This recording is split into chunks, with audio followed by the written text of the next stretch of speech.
Hi and welcome to the channel. Today unbox natin tong Sapphire Pulse AMD Radeon RX 6400. So this is rated as 1080p gaming, may 4GB GDDR6 na memory, PCIe 4 na support, and may sticker na ATX bracket included.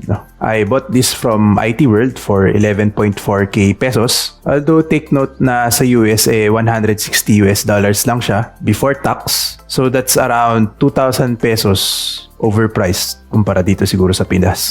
It has a 2-year warranty from the retailer. By the way, nagmura na siya now at 11k pesos. Anyway, there are two important things that you need to know from this GPU, which I will discuss later. Opening the box. Sa loob, may brown box pa uli.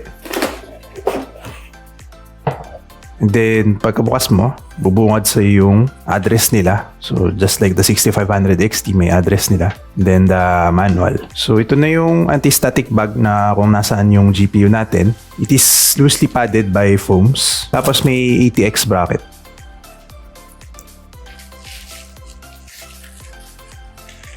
So, ito na yung GPU.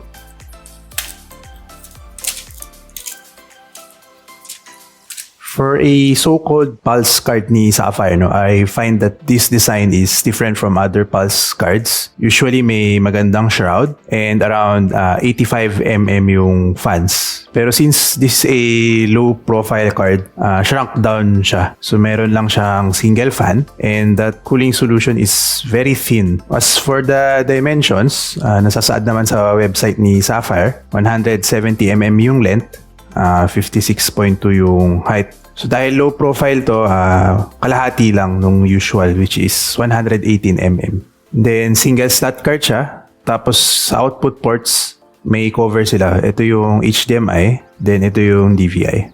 There's no power connector required as the power requirement is only 55 watts. So kaya yun isupply ng motherboard through the PCIe connector naman. Speaking of PCIe connector, this is similar to 6500 XT na may 4 lanes lang din, which you can see in the circuitry of the graphics card. So, makikita nyo dito, hanggang dito lang yung circuit.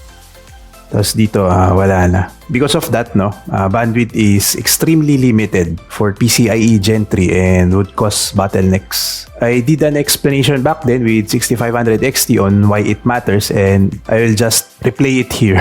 Ibig sabihin niyan, pag sa Gen 4 mo sinaksak tong GPU na to, yung bandwidth mo is 7.8 GB per second. Pero pag sa Gen 3 mo sinaksak tong graphics card na to, yung bandwidth mo is kalahati lang, which is 3.93 GB per second. So kung 8 GB GPU to, okay lang. Kung internet mo yung pinag-uusapan sa 3.93 GB per second, okay na okay lang din yun. Pero yung pinag-uusapan dito is yung transfer from GPU to system memory. So kung kukulangin ka ng VRAM o say AAA games yung nilalaro mo, ang gagawin ng GPU makikipag-usap siya sa CPU mo para maglagay ng textures sa system RAM mo. So 4 GB per second in texture and in graphics term is very slow. It's very slow. Mararamdaman siya.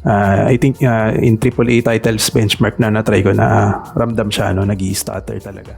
Okay, so sa likod, walang backplate which is again kind of different than other current generation Pulse cards. So usually may magandang backplate sa likod. Pero ito, wala As for the cooling, naka-usli yung heatsink nila, yung cooling solution nila. And then naka-usli rin yung heat pipe. I think this is rare na may heat pipe pa for a low profile card. Usually walang heat pipe and just the heatsink metal. Don't expect this cooling solution to be as superb with their solution sa 6500 XT. Although it was able to maintain a 73 degrees Celsius while benchmarking, pero fans were at 40 to 60%, which translates to 2,000 to 3,000 RPM actually. Not that impressive for a Sapphire card, but I would say normal against other manufacturers naman. Pero true to a Pulse card, may fan stop pa rin siya. So kung malamig na yung GPU mo, nakatigil din yung fan. Okay, so for the first important thing that you need to know is this ATX bracket. By default, low profile siya dadating. So ito yung bracket niya by default. If you need to install this on a standard ATX case, you need to swap this bracket with this bracket, which is halos doble yung height. And to do that, you need to unscrew 4 screws. So, ito yung isa. Then, ito yung pangalawa. Then, yun dito sa bracket na mismo na nakadikit sa I/O ports. So pangatlo, saka pang-apat, no? So, ang problema is actually itong dalawa. So, itong dalawa, kaya ito ng normal precision na screwdrivers. Pero itong dalawa dito, it's too small for those precision screwdrivers, no? So, kailangan ko pang bumili ng mas maliliit na bits para ma-unscrew siya. So, sadly, hindi ko siya ma-unscrew ngayon. So, because of that, nung tinest ko itong card, nilagyan ko siya ng PCIe riser. Tapos, ikinalang ko na lang siya doon sa case, no? So, hindi siya secured nung tinest ko siya, and I just wanted to make it work, no? Also, hindi ako makakatest ng PCIe Gen 4 since wala akong Gen 4 riser. So, that's the first consideration specific to the Sapphire Pulse RX 6400. It comes in this low profile bracket, and a special tool is required to swap with the ATX bracket. Second consideration which applies to all RX 6400s, yung lack of features, no? For one, overclocking is locked.